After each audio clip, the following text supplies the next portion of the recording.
বিরোধী অপরাধে ট্রাইব্যুনালে ফাঁসির দণ্ড পাওয়া সাঈদীর চূড়ান্ত রায় আজ। সারা দেশে নিরাপত্তা জোরদার।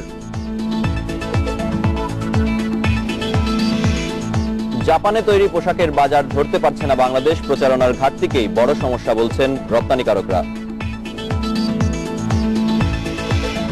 সেন্ট লুসিয়া টেস্টে বাংলাদেশকে 296 রানে হারিয়েছে ওয়েস্ট ইন্ডিজ।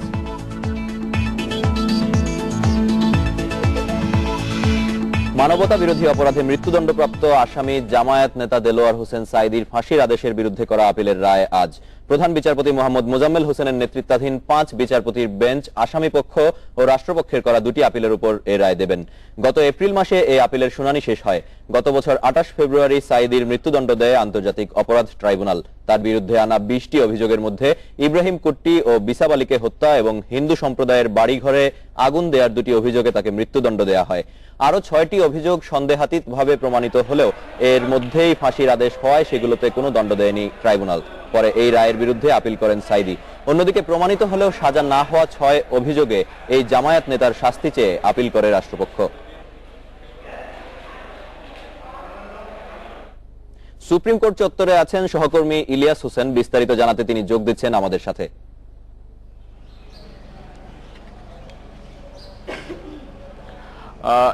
এমনিতে সুপ্রিম কোর্টের আপিল বিভাগ সাধারণত বসে থাকে সকাল 9টা থেকে সোয়া 9টার মধ্যে। তো এখন পর্যন্ত আমরা সুপ্রিম কোর্ট চত্বরে যে পরিবেশ দেখেছি অন্যান্য দিনের তুলনায় নিরাপত্তা পরিবেশ অনেক করা হয়েছে বা শক্তিশালী করা হয়েছে। পুলিশের পাশাপাশি আর্মড পুলিশ, র্যাব এরা অবস্থান নিয়েছে। আর আদালতে এখন পর্যন্ত আমরা আদালতের কোনো কর্মকর্তা বা বিচারপতিকে আসতে দেখিনি। তারা হয়তো তাদের নির্দিষ্ট সময় চলে আসবে এবং 9টা সোয়া 9টা নাগাদ এটি উঠবে। আপনারা জানেন যে প্রধান বিচারপতি মোজাম্মেল হোসেনের নেতৃত্বে 5 সদস্যের বেঞ্চ আজকে এই জামাত নেতা এই যুদ্ধাপরাধের দায়ে অভিযুক্ত চূড়ান্ত রায় করবে সাঈদীর ব্যাপারে। আর একটি জিনিস জানিয়ে রাখি, ঠিক এই দিনেই গত বছর 17 সেপ্টেম্বর আরেক অভিযুক্ত কাদের মোল্লারও রায় দিয়েছিল, চূড়ান্ত রায় দিয়েছিল এই আপিল বিভাগ।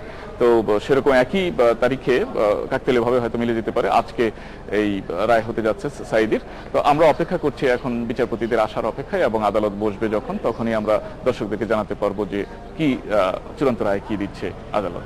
এই ছিল মোটামুটি এখানকার আদালতের পরিবেশ এবং সর্বশেষ পরিস্থিতি। এদিকে সাঈদীর আপিলের রায়কে কেন্দ্র করে রাজধানীতে বাড়তি নিরাপত্তা ব্যবস্থা নেওয়া হয়েছে। ভোর থেকে নামানো হয়েছে বিজিবি। বিস্তারিত জানাতে যোগ দিচ্ছেন সহকর্মী মাসুদ কার্জন।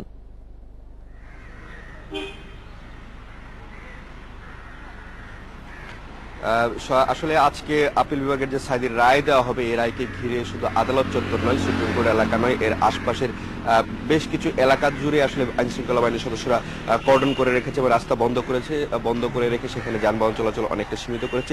পাশাপাশি রাজধানীর বেশ কিছু গুরুত্বপূর্ণ স্থাপনাতেও কিন্তু আইন শৃঙ্খলা বাহিনীর সদস্যদের আমরা বাড়তি নজরদারি দেখে এসেছি এবং বেশ কিছু পয়েন্টেও যেখানে এর আগের অভিজ্ঞতা থেকে আইন শৃঙ্খলা বাহিনীর সদস্যরা বলছেন যেসব জায়গায় জামাত শিবির সহিংসতা বা সহিংস প্রতিবাদ জানাতে পারে বা যেসব জায়গায় আগে জানিয়েছিল, এরকম ধারণা থেকেই তারা কিছু পয়েন্ট চিহ্নিত করে সেসব পয়েন্টে আইন শৃঙ্খলা বাহিনী সদস্যদের উপস্থিতি জোরদার করেছেন। সেখানে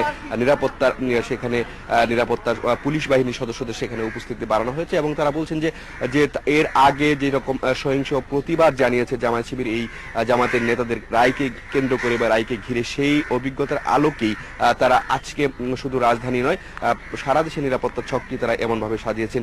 তাদের কাছে একটি তালিকাও আছে যে জামাত আসলে কোন কোন এলাকায় সহিংস আচরণ করতে পারে, এর আগে যেসব এলাকায় সহিংস আচরণ করেছিল সেগুলো তো আছে। পাশাপাশি তারা এর মধ্যে কিছু ইন্টেলিজেন্স সংগ্রহ করেছেন, সেই ইন্টেলিজেন্স সংগ্রহের ভিত্তিতেই আসলে তারা এই নিরাপত্তা ছকটি সাজিয়েছে। আমি এই মুহূর্তে দাঁড়িয়ে আছি একেবারে সুপ্রিম কোর্টের সামনে। যদি পিছনের দিকটা একটু খেয়াল করেন দেখবেন যে আইন শৃঙ্খলা বাহিনীর সদস্যদের কিন্তু বিপুল উপস্থিতি এবং আমরা দেখছি যে আসলে আরো খুব ভোর থেকেই তারা আমাদেরকে জানিয়েছেন যে তারা এখানে এসে অবস্থান নিয়েছেন এবং প্রধান যে রাস্তাটি মৎস্য ভবন বা প্রেস ক্লাবের দিকে যেতে যে রাস্তাটি কিন্তু যানবাহন চলাচল অনেক সীমিত করে রাখা হয়েছে এবং সেটি বলা হচ্ছে যে নিরাপত্তার স্বার্থে এবং নিরাপত্তার যাতে কোনো ধরনের বিশৃঙ্খলা কোর্ট এলাকায় কেউ কোনো ধরনের চেষ্টা না করতে পারে সেই স্বার্থে আসলে আশপাশের আদালতের আশপাশে সুপ্রিম কোর্ট হাইকোর্টের আশপাশে তারা একটি নিরাপত্তা বলয় তৈরি করার চেষ্টা করছেন। তারই অংশ হিসেবে যানবাহন চলাচল নিয়ন্ত্রণ করছেন।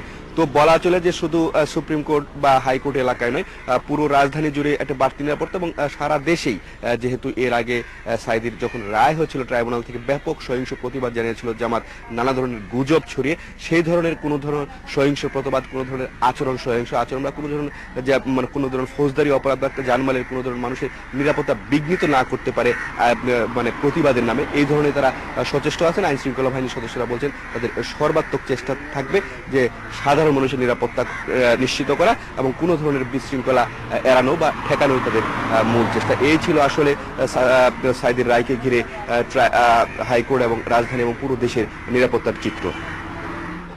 এদিকে সাঈদীর আপিলের রায়কে কেন্দ্র করে নাশকতার আশঙ্কায় রাজশাহী, বগুড়া, নওগাঁ, জয়পুরহাট ও ফেনীতে অতিরিক্ত পুলিশ ও র্যাবের পাশাপাশি আইন শৃঙ্খলা রক্ষায় বিজিবি মোতায়েন করা হয়েছে। রংপুর শহরে টহল শুরু করেছে বিজিবি সদস্যরা। সহিংসতা ঠেকাতে চট্টগ্রাম, সিলেট, নোয়াখালী, নাটোর ও মেহেরপুরেও বিজিবি মোতায়েনের সিদ্ধান্ত নিয়েছে প্রশাসন। চাঁপাইনবাবগঞ্জে র্যাব, পুলিশ ও বিজিবির সমন্বয়ে যৌথ বাহিনীর টহল শুরু হয়েছে। সকাল থেকে জেলায় ৮ প্লাটুন বিজিবি মোতায়েন থাকবে বলে জানিয়েছে প্রশাসন। এছাড়াও দেলোয়ার হোসেন সাঈদীর নিজ এলাকা পিরোজপুরের জিয়ানগর, সাতক্ষীরা সহ বিভিন্ন জায়গায় সতর্ক অবস্থায় রাখা হয়েছে আইন শৃঙ্খলা বাহিনীকে। দেলোয়ার হোসেন সাঈদীর রায়কে কেন্দ্র করে সারা দেশে নেওয়া হয়েছে বাড়তি নিরাপত্তা ব্যবস্থা। এখন আমরা জানবো পিরোজপুরের সার্বিক পরিস্থিতি সহকর্মী নূরে আলমের কাছ থেকে। যুদ্ধাপরাধ মামলায় ফাঁসির দণ্ডপ্রাপ্ত আসামি দেলোয়ার হোসেন সাঈদীর নিজ এলাকা পিরোজপুরে গতকাল থেকেই ব্যাপক নিরাপত্তা ব্যবস্থা নিয়েছে স্থানীয় প্রশাসন। রাত ৮টার দিক থেকে পিরোজপুর জেলা পুলিশের কর্মকর্তা, জেলা পরিষদ প্রশাসক এবং জেলা প্রশাসক মহোদয় কয়েক দফায় বৈঠক করেছেন এবং তারা রাত থেকেই ব্যাপকভাবে পুলিশ, স্থানীয় পুলিশ এবং বরিশাল থেকে র্যাব ৮-এর বিশেষ টহল টিম, এপিবিএন ব্যাটালিয়ন পুলিশের সমন্বয়ে ব্যাপক নিরাপত্তা ব্যবস্থা নিয়েছেন। এছাড়া দেলোয়ার হোসেন সাঈদীর নিজ এলাকা জিয়ানগরের সাউথখালী, জিয়ানগর সদর এবং এর আশপাশ এলাকা সহ জেলার অন্যান্য উপজেলা সমূহেও ব্যাপকভাবে পুলিশ বাড়ানো হয়েছে। স্থানীয় পুলিশের সাথে বরিশাল থেকে এসে যোগ দিয়েছে এটিবিএন এবং ব্যাটালিয়ন পুলিশের সদস্যরা। এছাড়া রাতেই জেলা পরিষদ এবং জেলা প্রশাসকের তরফ থেকে ব্যাটালিয়ন পুলিশ এবং র্যাবের সাথে বিজিবি মোতায়েনের জন্য খুলনা বিজিবি থেকে এখানে অন্তত ৩ প্লাটুন বিজিবি এখানে মোতায়েনের জন্য অনুরোধ জানানো হয়েছে। আমরা সর্বশেষ সকালে জেলা প্রশাসকের সাথে যতটুকু কথা বলেছি তাতে জানতে পেরেছি সকাল ৮টা নাগাদ পিরোজপুরে বিজিবি এখানে মোতায়েন করা হবে। এছাড়া আপনার এখানে পুলিশের সাথে সকাল থেকে যোগ দিয়েছে বরিশাল র্যাব ৮-এর টহল টিম। আর পিরোজপুরের জিয়ানগরে বাড়তি নিরাপত্তার কথা পুলিশ মাথায় রাখছে এই কারণে যে এর আগে সাঈদীর মামলা রায় ঘোষণার পরে জামাত বিভিন্ন প্রকার কৌশল অবলম্বন করে মিথ্যা প্রোপাগান্ডা ছড়িয়ে এখানে ব্যাপক তাণ্ডব তৈরি করেছিল। সে তাণ্ডবের কথা মাথায় রেখে পুলিশ জিয়ানগরে রাতভর তল্লাশি অভিযান চালিয়েছে, তবে এখন পর্যন্ত কাউকে গ্রেপ্তার করতে পারেনি। আমি আজকে খুব সকালে পুলিশের জেলা পুলিশের পুলিশ সুপার জনাব আবিদুনের সাথে কথা বলেছি। আবিদ হোসেন আমাকে জানিয়েছেন যে এখানে জামাত শিবিরকে কোন রকম কৌশল অবলম্বন করে বা কোন প্রকার মিথ্যা গুজব ছড়িয়ে সাধারণ মানুষের জানমালের নিরাপত্তা যাতে নষ্ট করতে না পারে, আইন শৃঙ্খলা পরিস্থিতি যাতে নষ্ট করতে না পারে তার জন্য পুলিশ সতর্ক অবস্থা রয়েছে এবং এ ধরনের পরিস্থিতি তৈরি হলে কঠোরভাবে দমনের জন্য পুলিশ প্রস্তুত আছে। এ ছিল সর্বশেষ আমার কাছে পিরোজপুরের আইন শৃঙ্খলা পরিস্থিতির খবর। এদিকে দেলোয়ার হোসেন সাঈদীর আপিলের রায় ঘোষণাকে কেন্দ্র করে আবারও শাহবাগে অবস্থান কর্মসূচি পালন করছে গণজাগরণ মঞ্চের কর্মীরা। মঙ্গলবার সন্ধ্যা থেকে রাজধানীর কেন্দ্রীয় জাদুঘরের সামনে জড়ো হয় গণজাগরণ মঞ্চের কর্মীরা। এই সময় গণজাগরণ মঞ্চের একাংশের মুখপাত্র ইমরান ঈদ সরকারের নেতৃত্বে একটি মিছিল বের হয়। এই সময় ইমরান ঈদ সরকার জানান সাঈদীর ফাঁসির রায় বহাল রাখার দাবিতেই তাদের এই অবস্থান কর্মসূচি।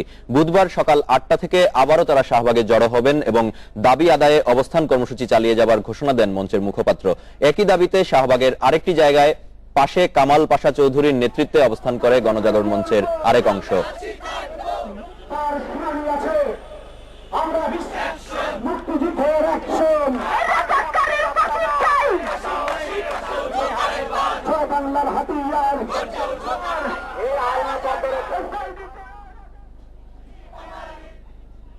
যুদ্ধাপরাধীর সংগঠন জামায়াতে ইসলামের সাথে যে ধরনের সমঝোতা করা হয়েছে, যুদ্ধাপরাধের বিচারকে যেভাবে একটা দীর্ঘসূত্রিতার মধ্যে ফেলে দেওয়া হয়েছিল, এমনকি এই সাঈদীর মামলার আপিলের রায়টিও কিন্তু ১.৫ বছর সময়কাল ঝুলিয়ে রাখা হয়েছিল।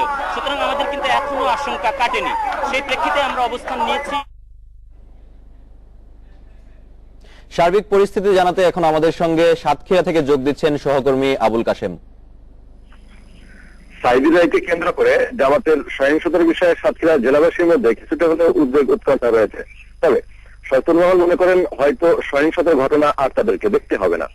বর্তমানে জেলার আইন শৃঙ্খলা পরিস্থিতি সম্পূর্ণ পুলিশের নিয়ন্ত্রণে রয়েছে। অতীতের তুলনায় এখানকার সাতক্ষীরা একেবারেই নিরুত্তাপ। এরপরেও পুলিশ সতর্ক অবস্থায় রয়েছে। অতীতের বিপজ্জনক পয়েন্টগুলোতে ইতিমধ্যে পুলিশ মোতায়েন করা হয়েছে। অতিরিক্ত পুলিশ সুপার মুদাসসির হোসেন জানিয়েছেন যে কোনো মূল্যে জেলার আইন শৃঙ্খলা পরিস্থিতি পুলিশের নিয়ন্ত্রণে রাখা হবে। প্রয়োজনে বিজিবি ও র্যাব ও পুলিশের সাথে সংযুক্ত করা হবে। এদিকে সাতক্ষীরার জামাত অধ্যুষিত এলাকা, বিশেষ করে সদর উপজেলার কদমতলা আগরদাড়ি এলাকা, দেবাটার পাকিস্তান পাড়া, আশাশুনি, কলারোয়া সহ বিভিন্ন উপজেলায় শান্তিপূর্ণ পরিবেশ বিরাজ করছে। কোথাও কোনো অপ্রীতিকর ঘটনার খবর এখনো আমার কাছে আসেনি। এই ছিল সর্বশেষ সংবাদে নিচ্ছে একটি বিরতি, সাথেই থাকুন। বিশাল বাজার ধরতে পারছে না বাংলাদেশ। এক্ষেত্রে প্রচারণার ঘাটতিকেই বড় সমস্যা বলছেন রপ্তানিকারকেরা। এই ঘাটতি মেটানো গেলে 5 বছরে রপ্তানি আয় $3 বিলিয়ন পর্যন্ত বাড়ানো সম্ভব বলে মনে করেন তারা। তৈরি পোশাক আমদানিতে জাপান মূলত চীনের ওপর নির্ভরশীল। তবে সম্প্রতি দুই দেশের দ্বিপক্ষীয় সম্পর্কে টানাপোড়েন ও উৎপাদন ব্যয় বেড়ে যাবার কারণে তাতে পড়েছে ভাটা। এতে কম দামে পোশাক কিনতে জাপান এখন হাত বাড়াচ্ছে ভিয়েতনাম, কম্বোডিয়া, ভারত ও বাংলাদেশের মতো বাজারগুলোতে। তবে পোশাকের মানের বিষয়ে সচেতন জাপানি ক্রেতাদের সময়মতো পোশাক সরবরাহ করা বড় চ্যালেঞ্জ। তারা একটা দেশ থেকে যখন যে কোনো জিনিস, আমাদের পোশাক কেনার ব্যাপারে বা অন্য যে কোনো আইটেম কেনার ব্যাপারে তারা কিন্তু একটা দেখতে চায় যে সেই দেশের ইমেজটা কেমন, সেই দেশের পরিবেশ কেমন। বাংলাদেশ বিশ্বে যে পোশাক রপ্তানি করে তার 60% যায় ইউরোপের দেশগুলোতে। যুক্তরাষ্ট্র, কানাডা যায় আরো 25%, আর বাকি 15% রপ্তানি আয় আসে অস্ট্রেলিয়া ও এশিয়ার বাজারগুলো থেকে। গেল 2 বছর এসব অপ্রচলিত বাজারে রপ্তানি বেড়েছে $1.5 বিলিয়ন মতো। এর মধ্যে সবচেয়ে বেশি বেড়েছে জাপানে। জাপানে বাংলাদেশি তৈরি পোশাকের রপ্তানি এখন প্রায় $1.5 বিলিয়ন বেশি। তবে এ বাজার আরো 6 গুণ বৃদ্ধি করার সুযোগ রয়েছে বলছেন সংশ্লিষ্টরা। তবে তার জন্য প্রয়োজন এসব কাপড়ের গুণগত মান উন্নত করা এবং মেড ইন বাংলাদেশের প্রচারণাটাকে আরো যথাযথভাবে বিশ্বের কাছে তুলে ধরা। পোশাক সহ বিভিন্ন খাতে জাপানি বিনিয়োগ বাড়াতে শিগগিরই দেশটির ব্যবসায়ীদের বিশেষ অর্থনৈতিক অঞ্চল দেবার কথা জানান বাণিজ্য মন্ত্রী। জাপানের অনেক বড় বড় ব্যবসায়ী, বড় বড় কোম্পানি, বিখ্যাত বিশ্ববিখ্যাত কোম্পানিগুলো বাংলাদেশে এবং তাদের শিল্প রিলোকেট করবে এবং এই জন্য আমরা জাপানকে একটা ইকোনমিক জোন আমরা দিব, স্পেশাল ইকোনমিক জোন। এছাড়া দুদেশের প্রধানমন্ত্রী পর্যায়ে আর যেসব চুক্তি ও সমঝোতা হয়েছে সেগুলোর বাস্তবায়নও পর্যায়ক্রমে করা হবে বলে জানান মন্ত্রী। Shaon Hasnat, independent news, Dhaka. প্রায় 3000 কোটি টাকা ব্যয়ে বঙ্গবন্ধু স্যাটেলাইট উৎক্ষেপণ প্রকল্প অনুমোদন করেছে একনেক। মঙ্গলবার প্রধানমন্ত্রী শেখ হাসিনার সভাপতিত্বে অনুষ্ঠিত একনেক সভায় এই প্রকল্পের অনুমোদন দেওয়া হয়। এই প্রকল্প বাস্তবায়ন করবে বাংলাদেশ টেলিযোগাযোগ নিয়ন্ত্রণ কমিশন বিটিআরসি। গাজীপুরের জয়দেবপুর ও রাঙামাটির বেদবুনিয়ায় এর 2টি স্টেশন স্থাপন করা হবে। তবে প্রকল্পের অর্থায়ন এখনো চূড়ান্ত করা হয়নি বলে জানান পরিকল্পনা মন্ত্রী আহম মুস্তফা কামাল।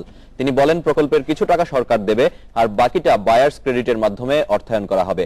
এই প্রকল্পের ফলে ব্রডকাস্টিং ব্যয় বাবদ বছরে 110 কোটি টাকার বৈদেশিক মুদ্রার সাশ্রয় হবে বলে জানান পরিকল্পনা মন্ত্রী। এই প্রকল্প সহ 4296 কোটি টাকা ব্যয়ে 6টি প্রকল্প অনুমোদন হয়েছে একনেক সভায়। এই প্রকল্পটি কনসালটেন্ট আমাদের যে ধারণা দিয়েছেন, আমাদের এই ধারণার মোতাবেক মোটামুটিভাবে প্রায় 3000 কোটি টাকার মতো এটার কিন্তু ব্যয় বরাদ্দ লাগবে।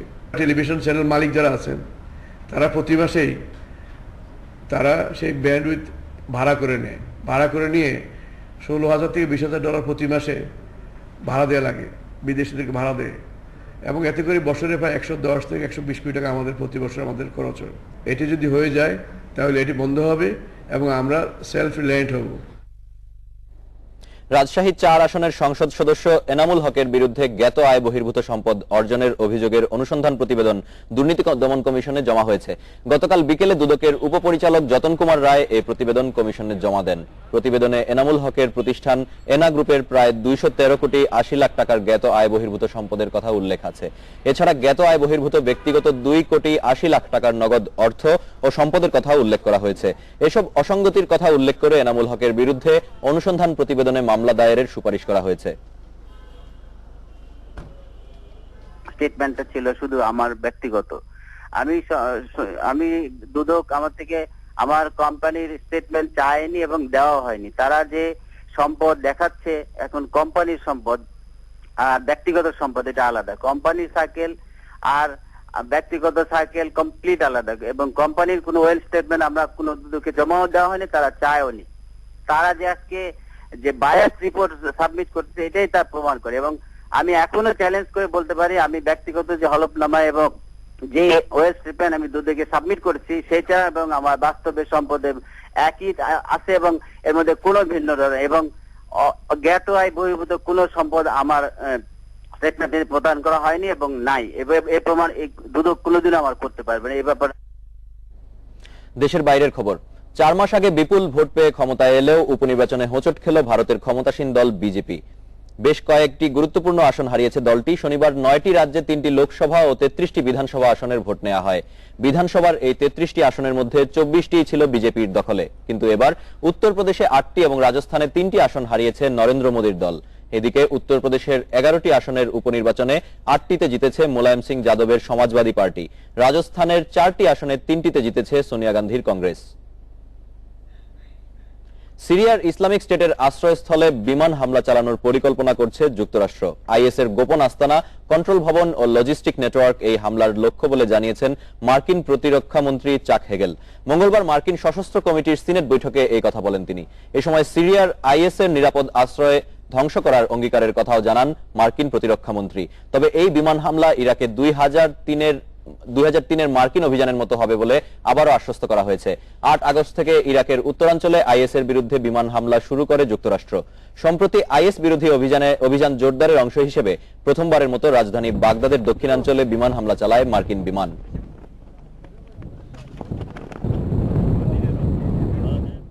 ইবোলার সংক্রমণকে বিশ্ব নিরাপত্তার জন্য হুমকি হিসেবে উল্লেখ করেছেন মার্কিন প্রেসিডেন্ট বারাক ওবামা।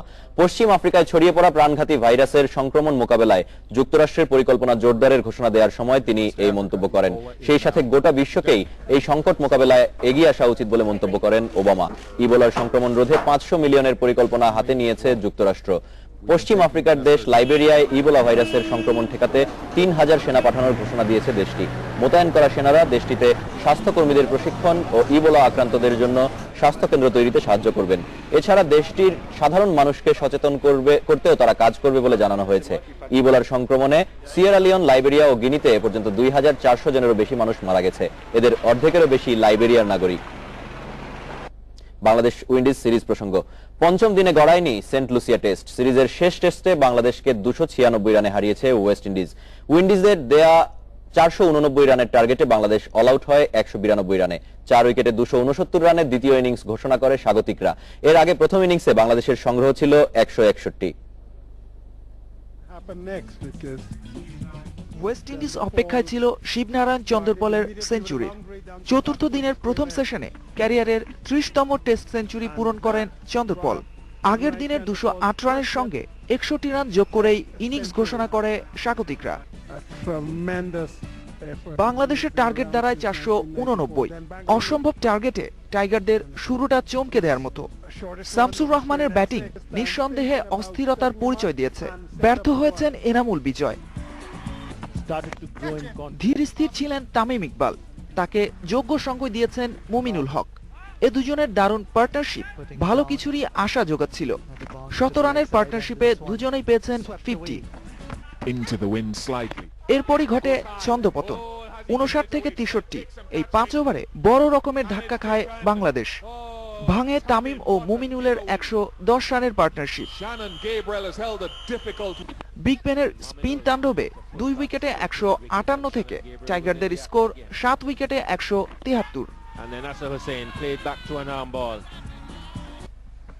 প্রতিরোধ গড়তে পারেননি ক্যাপ্টেন মুশফিকও। রোজ ও টেইলর দ্রুতই গুটিয়ে দেন বাংলাদেশের ইনিংস। দিনের শেষ ওভারে অল আউট টাইগাররা। স্কোরবোর্ডে মাত্র 192। 500তম টেস্টে বিশাল এক জয় পেল ওয়েস্ট ইন্ডিজ। স্মরণীয় হয়ে থাকলো উইন্ডিজদের ঐতিহাসিক টেস্ট। সাইদ সাদি, ইন্ডিপেন্ডেন্ট নিউজ। এই ছিল এখনকার সংবাদে। আমন্ত্রণ আমাদের পরের আয়োজনে।